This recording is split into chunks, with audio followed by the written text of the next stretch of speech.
ಹೆಚ್ಚಿನ ಔಷಧಿಗಳನ್ನು ಬರೆದು ನಮ್ಮ ದೇಹ ತುಂಬ ತೊಂದರೆ ಪಡಲಿಕ್ಕೆ ಇವತ್ತು ನಡೆದೈತಿ ಇವತ್ತು. ಯಾಕಂತಂದರೆ ಮೊನ್ನೆ ನಾನು ನಮ್ಮ ಒಂದು ಪೇಷಂಟ್ ಕರ್ಕೊಂಡು ಹೋಗಿದ್ದೆ. ಅವ್ರು ಹೆಂಗೆ ಬರೋದಂದ್ರೆ ಮದುವೆ ಮನ್ಯಾಗ ಅಡುಗೆ ಲಿಸ್ಟ್ ಕೊಡ್ತಾರಲ್ಲ ಹಂಗೆ ಒಂದು ಲಿಸ್ಟ್ ಕೊಟ್ಟರು. ಇದೇನು ಅಂದ್ರೆ ಇವು ಎಲ್ಲ ಗುಳಿಗೆ, ಲೋಷನ್ನು, ಔಷಧ, ಕ್ರೀಮು, ಸೋಪು ಮತ್ತು ಏನು ತೊಗೊಬೇಕಂತ ಅಲ್ಲಿ ಇದ್ರಿಗೊಂದು ಔಷಧ ಅಂಗಡಿ ತೋರಿಸಿದ್ರು. ಎಲ್ಲ ನಿರ್ತಾವ ತೊಗೊಂಬರಿರ್ತೀವಿ ಮತ್ತು ಬಂದು ಅವ್ರಿಗೆ ತೋರಿಸ್ಬೇಕು. ಬಟ್ ಒಂದು ದಿವಸದಾಗ ಕ್ಯಾರ ಮಾಡಲು ಅವೆಲ್ಲ ಹಂಗೆ ಉಳೋದು. ಹಂಗೆ ಇವತ್ತು ನಮ್ಮ ಅವಶ್ಯಕತೆ ಇಲ್ಲ ಅಂತಂದ್ರೂ ನಮಗೆ ಗುಳಿಗೆ, ಔಷಧ, ಯಾಕಂದ್ರೆ ಯಾಂತ್ರಿಕ ಇರ್ತಾವೆ ಇದರೊಳಗೆ ಎಲ್ಲ ಮಷಿನ್ ಅಳವಡಿಸ್ಯಾರ. ಅವ್ರು ದುಡಿಬೇಕಂದ್ರೆ ನಮಗೆ ಅವಶ್ಯ ಇಲ್ಲ ಅಂದ್ರೂ ಅವ್ರು ಪರೀಕ್ಷೆ ಮಾಡ್ತಾರೆ.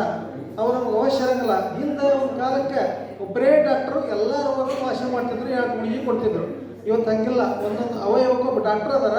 ಅವ್ರು ನಮ್ಗೆ ಅವಶ್ಯ ಇಲ್ಲ ಟೆಸ್ಟ್ ಮಾಡ್ತಾರೆ, ಎಕ್ಸ್ರೇ ಮಾಡ್ತಾರೆ. ಇದರಿಂದ ಏನಾಗೈತೆ ಅಂತಂದ್ರೆ ನಮ್ಮ ಬಾಡಿಗೆ ಅವಶ್ಯ ಇಲ್ಲ ಅಂದ್ರೂ ನಾವು ಇಂಥವೆಲ್ಲ ಅನುಭವಿಸ್ಬೇಕಾಗೈತೆ. ಅದಕ್ಕೆ ನಾವು ಆದಷ್ಟು ನಮ್ಮ ಜೀವನದ ಎಲ್ಲ ಸಿಗುತ್ತೆ. ನಮ್ಗೆ ಆರೋಗ್ಯ ಮಾತ್ರ ಸಿಗೋಂಗಿಲ್ಲ. ಆರೋಗ್ಯ ಕಾಯ್ಕೋಬೇಕು. ಆರೋಗ್ಯ ಇಲ್ಲ ಅಂದ್ರೆ ಏನಿಲ್ಲ.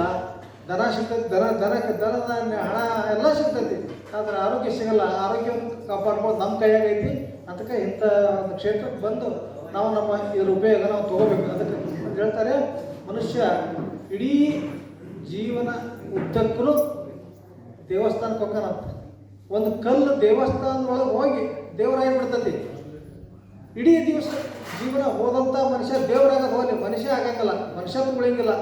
ಅದಕ್ಕೆ ಮನುಷ್ಯನ ಪರಿಸ್ಥಿತಿ ಏನಾಗೈತೆ ಅಂದರೆ ಬರೀ ತೋರುಂಬ ಲಾಭ ಆಗೈತಿ ಇವತ್ತು. ಅದಕ್ಕೆ ಇವಾಗ ಬೇಡ.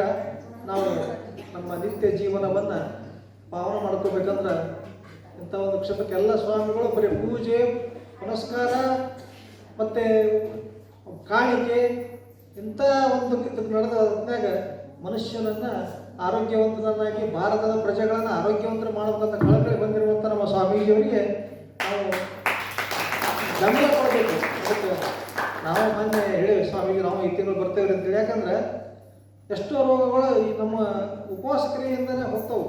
ಅದಕ್ಕೆ ಅದು ನಮ್ಗೆ ಗೊತ್ತಿಲ್ಲದ ನಮ್ಮ ಅನಾವಶ್ಯಕ ಗುಳಿಗೆ, ಔಷಧ ತೊಗೊಂಡು ನಮ್ಮ ಇದನ್ನು ಮಾಡ್ತಾಯಿದ್ದೀವಿ. ಅದಕ್ಕೆ ಮನುಷ್ಯ ಹುಟ್ಟುವಾಗ ಮುಹೂರ್ತ ನೋಡ್ತಿರಂಗಿಲ್ಲ, ಸಾಯುವಾಗಲೂ ನೋಡ್ತಿರಂಗಿಲ್ಲ. ಆದರೆ ಹುಟ್ಟಿನಿಂದ ಸಾಯುವವರೆಗೂ ಬರೀ ಮುಹೂರ್ತಕ್ಕೆಲ್ಲ ಬಡದಾಡಿ ಅದರಲ್ಲೇ ಒಂದು ದಿವಸ ನಾವು ಹೋಗ್ಬಿಡ್ತೇವೆ. ಅದಕ್ಕೆ ಒಂದು ಧನಾತ್ಮಕ ಅಂಶಗಳನ್ನು ನಮ್ಮ ಜೀವನ ಅಳವಡಿಸ್ಕೋಬೇಕು. ನಾವು ಅಲ್ಲಿ ಹೆಂಗಾತು ಅದಂಗಂತ ನಾವು ಭಾಳಷ್ಟು ಮಂದಿ ಕರೆದವ್ರಿ. ಅಮಾವಾಸ್ಯ ದಿವಸ ಒಳ್ಳೆ ಕಲೆ ಬರೀಪ್ಪ ಅಂತ ನಾವು ಕೇಳಿದ್ರೆ, ಅಯ್ಯೋ ಅಮಾವಾಸ್ಯ ದಿವಸ ಅಲ್ಲಿ ಚೀಟಿ ಮಾಡಿಕೊಡ್ತಾರೆ, ಉತ್ತರ ಮಾಡ್ತಾರೆ, ಹಿಂಗೆ ಕಲ್ತಾರೆ. ಆದರೆ ಬಂದ್ರೆ ಗೊತ್ತಾಕೈತಿ. ನಾವು ಇಲ್ಲಿ ಯಾಕೆ ಬರ್ತಾ ಅಂತಂದ್ರೆ ತಿಂಗಳದ ಒಂದು ದಿವಸ ಒಂದು ಒಳ್ಳೆ ಗಾಳಿ ತಗೋಬೇಕು, ಹವೆ ತಗೋಬೇಕು ಬರ್ತೇವೆ. ಇಲ್ಲಿ ಪರಿಸರ, ಇಲ್ಲಿ ಒಂದು ವಾತಾವರಣ ನೋಡಿ ನಾವು ಪ್ರಭಾವಿತರಾಗ್ತೇವೆ. ಅದಕ್ಕೆ ನಾವು ಪ್ರತಿ ತಿಂಗಳು ಬರ್ತೇವೆ. ಇದರಲ್ಲಿ ನಮ್ಮ ಸ್ವಾರ್ಥ ಐತೆ. ಅದಕ್ಕಾಗಿ ಸ್ವಾಮೀಜಿಯವರಿಗೆ ನಮ್ಮನ್ನು ಇವತ್ತು ಗುರುತಿಸಿ ನಮಗೆ ಇವತ್ತು ಸನ್ಮಾನ ಮಾಡಿದ್ದಾರೆ. ಅದಕ್ಕೆ ನಾನು ಅನಂತ ಕೃತಜ್ಞತೆ ಸಲ್ಲಿಸ್ತೇನೆ. ಕಿರಿಗೌಡ ನಾಗನಗೌಡ ಅವರು ತಮ್ಮ ಅನುಭವವನ್ನು ಹಂಚಿಕೊಂಡಿದ್ದಕ್ಕೆ ಅವರಿಗೆ ಧನ್ಯವಾದಗಳು. ಈಗ VS ಗಡಿಗಣ್ಣವರಿಂದ ಒಂದೆರಡು ಮಾತುಗಳು. ವೇದಿಕೆ ಮೇಲಿದ್ದ ಪೂಜ್ಯ ಸ್ವಾಮೀಜಿಯವರ ಪಾದಕ್ಕೆ ನಮಸ್ಕರಿಸಿ, ವೇದಿಕೆ ಮೇಲಿದ್ದ ಎಲ್ಲ ಗಣ್ಯಮಾನ್ಯರಿಗೂ ಹಾಗೂ ಮುಂದೆ ಕುಳಿತ ಬಸವಾಭಿಮನರಿಗೂ ನಿಮ್ಮ ಅರಿವಿನ ಅಂತರಾತ್ಮಕ್ಕೆ ಶರಣಾರ್ಥಿಗಳು. ಸ್ವಾಮೀಜಿಯವರು ಫೋನ್ ಮಾಡಿ ಗಡಿಗಣ್ಣವ್ರಿಗೆ ಸನ್ಮಾನ ಐತಿ ಅಂತ ಹೇಳಿದರು. ನಾವು ಅಂದೀವಿ, ಸ್ವಾಮೀಜಿಯವರು ನಾವು ಏನು ಅಂಥ ಘನ ಕಾರ್ಯ ಮಾಡಿಲ್ಲ, ನಮ್ಗೆ ಯಾಕೆ ಸನ್ಮಾನ ರೀ ಅಂತ ಅಂದ್ರೆ, ನೀವು ಮನಗುಂಡಿ ಮಠ ಪ್ರಾರಂಭವಾದದಿಂದ ಇಲ್ಲಿವರೆಗೂ ಬರ್ತಾ ಇದ್ದೀರಿ, ಅದಕ್ಕೆ ನಿಮ್ಮದು ಒಂದು ಇದೈತಿ ಬರ್ರಿಪ್ಪ ಅಂತಂದರು. ಅದಕ್ಕೆ ಸ್ವಾಮೀಜಿಯವರು 2004ರಾಗ ನಾವು ಬಸವ ಕೇಂದ್ರ, ರಾಮನಗರ ಬಸವ ಕೇಂದ್ರದಾಗ ಪ್ರವಚನ ಇಟ್ಕೊಂಡಿದ್ವಿ. ಆ ಪ್ರವಚನದಲ್ಲಿ ಅವರ ಪ್ರವಚನವನ್ನು ಕೇಳಿ ನಾನು ಮೊದಲು ಮೂಢನಂಬಿಕೆ ಕಂದಾಚಾರಗಳನ್ನು ಮಾಡ್ತಿದ್ದೀವಿ. ಆ ಪ್ರವಚನದಿಂದ 2004ರಿಂದ ನಾವು ನಮ್ಮ ಮನೆಯಲ್ಲಿ ಬಸವ ತತ್ವವನ್ನು ಅಳವಡಿಸಿಕೊಂಡೇವೆ. ಅದರಂತೆ ನಡೀತಾ ಇದ್ದೀವಿ. ಪ್ರತಿಯೊಂದು ನಿಜಾಚರಣೆಯನ್ನು ಮಾಡ್ತೇವೆ. ಅದರಂಥ ಸುಖ ಇನ್ನೂ ಎಲ್ಲಿ ಇಲ್ಲ. ಅದಕ್ಕೆ 2004ರಾಗ ನಾವು ಅಲ್ಲಿ ಪ್ರವಚನ ಕೇಳಿದಾಗ ಪ್ರತಿ ಬಸವ ಕೇಂದ್ರದ ಎಲ್ಲ ಸದಸ್ಯರು ಹೋಗಿ ಕೆಳಗೇರಿ ಕೆರೆಗೆ ಈಸಾಕಂತ ಸ್ವಾಮೀಜಿಯವ್ರು ಕರ್ಕೊಂಡು ಹೋದರು. ನಾನು ಆವಾಗ ಉಪವಾಸ ಅಂತೇಳಿ ಉಪವಾಸ ಮಾಡ್ತಿದ್ದೆ, 8 ದಿನ ಉಪವಾಸ ಇದ್ದೆ. ಆವಾಗ ಸ್ವಾಮೀಜಿಯವ್ರು ಏನಂದರು, ಲಿಂಬೆಹಣ್ಣು ನೀರು ಜೇನುತುಪ್ಪ ತೊಗೊಂಡಿದ್ದೆ, ಈಸಾಕ್ ಹೋಗಿ ಬರ್ರಿ ಗಟ್ಟಿಗಣ್ಣವ್ರು ಅಂದರು. ನಾನು ಕೈ ಸೋತವ್ರಿ ಆದಾಕತಿ ಅಂದ್ರೆ, ಇಲ್ಲ ಬರ್ರಿ ನೀವು ಏನಾಗೋದಿಲ್ಲ ಅಂದರು. ಕೆಳಗೇರಿ ಕೆರೆಯಾಗ ಅರ್ಧ ಕೆರೆ ಮಟ್ಟನೂ ನಾನು ಕರ್ಕೊಂಡು ಹೋದ್ರು. ಅವ್ರು ನನ್ನ ಜೊತೆಗೆ ನಾವು ಅವ್ರು ಈಸುಗಳ ಅಂದ್ರೆ ಅವರಲ್ಲಿ ಅತಿ ಈಸಾಕ ಅವರ ಭಾಳ ಪ್ರವೀಣ್ಯತೆ ಐತಿ. ನನಗೆ ಅರ್ಧ ಹೋದ್ರೂ ಕೈ ಕುಸೋಲಾಗತ್ತು. ಅವ್ರೇನಂದ್ರು ಯಾಕ್ರಿ ಲಿಂಬೆಹಣ್ಣು ನೀರು ಜೇನುತುಪ್ಪ ತೊಗೊಂಡಿರಲಿಲ್ಲ, ಈಗ ನಿಮ್ಮಲ್ಲಿ ಸ್ಟೆಪ್ನ ಐತಿ ಬರ್ರಿ ಅಂದ್ರೆ ಅವ್ರು ಹೇಳ್ದಂಗೆ ನಡೆದೆ. ಅಲ್ಲಿಂದ ಹೋಗಿ ಕೆರೆ ಮೂಟಿ ಬಂದ್ರೂ ನಾನು ಏನ ಅನ್ನಿಸ್ಲಿಲ್ಲ. ಹಂಗೆ ಆ ಬಸವಾನಂದ ಸ್ವಾಮೀಜಿಯವರು ನಾವು ಏನು 2004ರಿಂದ ಅವರು ನಮ್ಮ ಕುಟುಂಬಕ್ಕಾಯ್ತು ನಮ್ಮ ಪರಿಸರಕ್ಕಾಯ್ತು ಎಲ್ಲಕ್ಕೂ ನಮ್ಗೆ ದೇವರಿದ್ದ ಹಂಗೆ ಅವರನ್ನು ನಾವು ಇಲ್ಲಿ ಮುಂದೆ ಹೇಳ್ತಾ ಇಲ್ಲ. ಅವರ ಆಚರಣೆ ಒಳಗೆ ಅವರಂತ ನಡ್ಕೊತಾ ಬಂದೇನೆ. ನನ್ನ ಜೀವನದಾಗ ಎಲ್ಲ ಚಲೋ ಆಗೈತಿ. ಕಲ್ಲು ದೇವರೆಲ್ಲ ಈ ವಚನ ಏನು ಹೇಳ್ತೇವಲ್ಲ ಅವನ್ನೆಲ್ಲ ಬಿಟ್ಟುಬಿಟ್ಟೇವೆ ನಾವು. ಮೂಢನಂಬಿಕೆ ಕಂದಾಚಾರವನ್ನು ಬಿಟ್ಟು ಈಗ ನಮ್ಮ ಮನೆ ಅನ್ನೋದು ಬಸವ ತತ್ವ. ಈಗ ಅಲ್ಲೇ ಬಾಜುಕ ಗುಡಿ ಅದಾವ ನಮ್ಮವು. ಅವ್ರು ಏನಂತಾರೆ ನಮಗೆ, ನೀವು ಬಸವ ತತ್ವ ಅವ್ರು ಬಿಡ, ಗುಡಿಗೆ ಬರೋದಲ್ಲ ಬಿಡ, ಹಿಂಗೆಲ್ಲ ಅಂತಾರೆ. ಆದ್ರೆ ಅದರೊಳಗಿನ ಅರ್ಥ ತಿಳ್ಕೊಳ್ಳೋದಲ್ಲ ಅವರು. ಕಲ್ಲು ದೇವರಲ್ಲ, ಈ ಮಣ್ಣು ದೇವರಲ್ಲ, ಯಾಕೆ ಇವನ್ನು ಮಾಡ್ಯಾರ ಅಂತ ಹೇಳಿ ಬಸವ ತತ್ವದಾಗ ಇಳಿದ್ರೆ ಅದು ಜೀವನ ಸಾರ್ಥಕ ಆಕೈತಿ. ಅದಕ್ಕೆ ತಮಗೆಲ್ಲರಿಗೂ ತಮ್ಮಲ್ಲಿ ವಿನಂತಿ ಮಾಡ್ಕೊಡ್ತೇನೆ ಏನಂದ್ರೆ, ಎದ್ದು ಕೂಡ ಗುಡಿ ಕಳಿಸ್ಬೇಡ್ರಿ. ಎದ್ದು ಕುಡಿನ ಅವು ಮಕ್ಕಳಿಗೆ ಏನು ನೀವು ಸಂಸ್ಕಾರ ಕೊಡ್ತೀರಲ್ಲ, ಇಷ್ಟೋ ಮಟ್ಟ ಎಲ್ಲ ಡಾಕ್ಟ್ರು ಹೇಳಿದರು, ಸಂಸ್ಕಾರದ ಬಗ್ಗೆ ಹೇಳಿದರು, ಎಲ್ಲ ಅನುಭವಗಳನ್ನು ಹೇಳಿದರು. ಅದರಂತೆ ನಾವು ಇಲ್ಲಿ ಏನು ಕೇಳ್ತೇವಲ್ಲ ಅದನ್ನು ನಮ್ಮೊಳಗೆ ಅಳವಡಿಸ್ಕೋಬೇಕು. ಎದ್ದು ಕೂಡ ಮಕ್ಕಳಿಗೆ ವಿಭೂತಿ ಹಚ್ಕೋರಿ, ನೀನು ಚಾ ಕೊಡ್ತಾನೇನ್ರಿ, ವಿಭೂತಿ ಜಳಕ ಮಾಡಿ ಒಂದು 5 ವಚನ ಹೇಳ್ರಿ, ಊಟ ಕೊಡ್ತಾನೇನ್ರಿ. ಈಗ ನಮ್ಮ ಮನೆಯೊಳಗೆ ನಾವು ಈ 4 ವರ್ಷದ ಮಗು ಐತಿ, ಅವು 2 ವಚನ ಹೇಳಿದಾಗ ಅವ್ರ ತಾಯಿ ಅವ್ರಿಗೆ ತಿಂಡಿ ತಿನಿಸ್ಕೊಡ್ತಾಳೆ. ಅದರಂತೆ ಎಲ್ಲ ಸಂಸ್ಕಾರ ಮಾಡಿದರೆ ಇನ್ನೂ ನಮ್ಮ ಬಸವಾನಂದ ಸ್ವಾಮೀಜಿಯವ್ರ ಮಟ್ಟ ಇನ್ನೂ ಹೆಚ್ಚಿನ ಪ್ರಮಾಣದಲ್ಲಿ ಬೆಳೀಲಿ ಅಂತ ಹೇಳ್ತಾರೆ. ನನ್ನ ಆಸೆಯನ್ನು ಮಾಡ್ತಾ ಎಲ್ಲರಿಗೂ ಶರಣಾರ್ಥಿಗಳು. ಗಡ್ಡಿಗೆಣ್ಣವರಿಗೆ ಧನ್ಯವಾದಗಳು. ಈಗ ಆತ್ಮೀಯ ಶರಣ ಬಂಧುಗಳೇ, ಶರಣೆ ಶ್ರೀಮತಿ ಗಿರಿಜಾ ಹತ್ತಿಕಾಳ್ ಸಾಕಿನ್ ಯಳವತ್ತಿ ಇವರು ತಮ್ಮ ಸುಪುತ್ರ ಚಿರಂಜೀವಿ ಗಣೇಶನ 30ನೇ ಹುಟ್ಟುಹಬ್ಬದ ಆಚರಣೆಗೆ ಪ್ರಯುಕ್ತವಾಗಿ ಇವತ್ತು ಶ್ರೀ ಗುರು ಬಸವ ಮಹಾಮನೆಗೆ 5,000 ರೂಪಾಯಿಗಳ ಒಂದು ದಾಸೋಹವನ್ನು ಮಾಡಿದ್ದಾರೆ. ಅವರ ಪೂಜ್ಯರ ಮತ್ತು ಬಸವಾದಿ ಶಿವಶರಣರ ಆಶೀರ್ವಾದ ಸದಾ ಅವರ ಚಿರಂಜೀವಿಗೆ ಇರಲಿ ಅಂತ ಆಶಿಸುತ್ತಾ, ಈಗ ಪರಮ ಪೂಜ್ಯರಿಗೆ ಅವರು ಆ 5,000 ರೂಪಾಯಿಗಳ ದಾಸೋಹವನ್ನು ನೀಡ್ತಾ ಇದ್ದಾರೆ. ಮತ್ತು ಪೂಜ್ಯರಿಂದ ಶರಣೆ ಶ್ರೀಮತಿ ಗಿರಿಜಾ ಇವರಿಗೆ ಒಂದು ಗೌರವ ಸನ್ಮಾನ.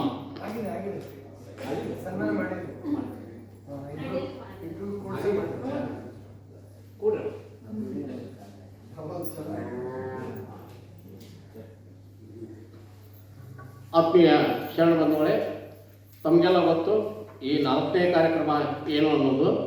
ಪರಮ ಪೂಜ್ಯರ 54ನೇ ಹುಟ್ಟುಹಬ್ಬ, 54 ನಾಟ್ ಔಟ್ ಕ್ರಿಕೆಟ್ ಭಾಷೆಯಲ್ಲಿ ಹೇಳೋದಾದರೆ, ಆ 54 ಹೊಡೆದ ನಂತರ ಬ್ಯಾಟ್ಸ್ಮನ್ನ ಆಶೆ ಇರ್ತದೆ ಸೆಂಚುರಿ ಹೊಡಿಬೇಕು ಅನ್ನತಕ್ಕಂಥದ್ದು, 100ರ ಶತಕವನ್ನು ಮಾಡಬೇಕು ಅಂತ.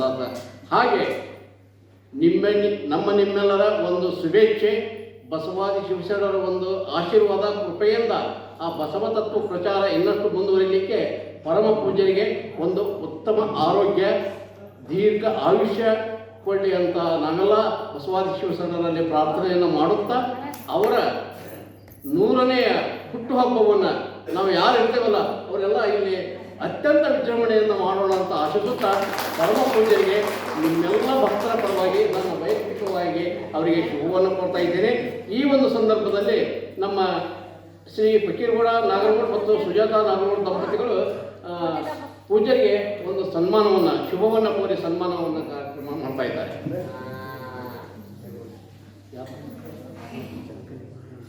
ಯಾರು ಎಷ್ಟು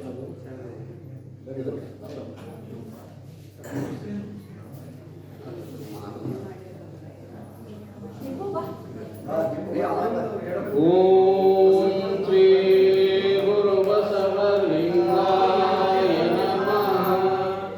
ಓಂ ಶ್ರೀ ಗುರು ಬಸವಲಿಂಗಾಯ ನಮಃ. ಓಂ ಶ್ರೀ ಗುರು ಬಸವಲಿಂಗಾಯ ನಮಃ. ಓಂ ಶ್ರೀ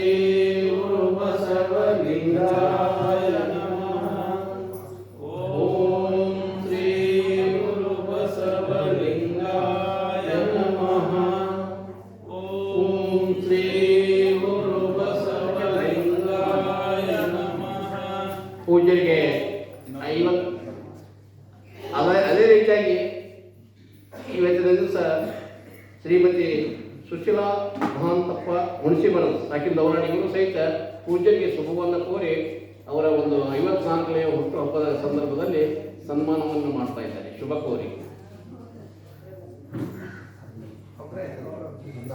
ಟೀಚರ್ಗಳು 3 ಜನ ಆಗ್ತಂಗೆ ಟೀಚರು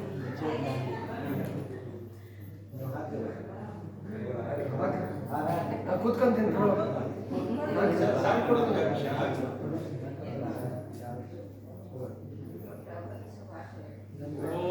ಓಂ ಶ್ರೀ ಗುರು ಬಸವಲಿಂಗಾಯ ನಮಃ. ಓಂ ಶ್ರೀ ಗುರು ಬಸವಲಿಂಗಾಯ ನಮಃ.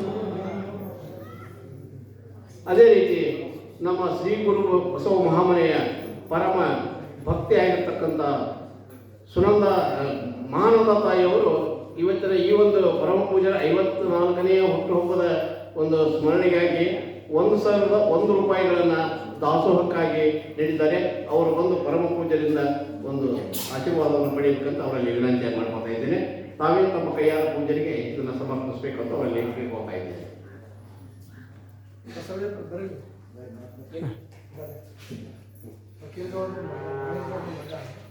ಬಸವನಗೌಡ ನಾಗನಗೌಡರು ಅವ್ರು 39ನೇ ಹುಟ್ಟಿದ್ದಿನ ಇವತ್ತೇ ಅವ್ರಿಗೆ ಆಶೀರ್ವಾದ ಬಸವನಗೌಡ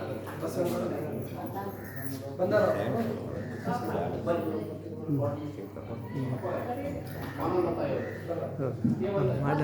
ಬಸವನಗೌಡ ನಾಗನಗೌಡ ಇವರು 39ನೇ ಹುಟ್ಟುಹಬ್ಬ. ಅವರು ಸಹಿತ ಬಂದು ಪೂಜ್ಯರಿಂದ ಆಶೀರ್ವಾದ ಪಡೆದರು. ಇಲ್ಲ ಸನ್ಮಾನ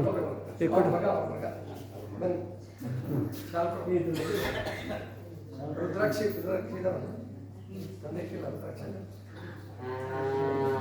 ಶಿಕ್ಷಣ ದಂಪತಿಗಳಾದ ಫಕೀರಗೌಡ ಮತ್ತು ಸುಜಾತ ನಾಗರಗೌಡರು ಇವರ ಸುಪುತ್ರ ಬಸವನಗೌಡನ 39ನೇ ಹುಟ್ಟುಹಬ್ಬ. ಆ 39 ಮುಂದೆ 69ನ್ನು ದಾಟಿ ಹೋಗಲಿ ಅಂತ ಪರಮ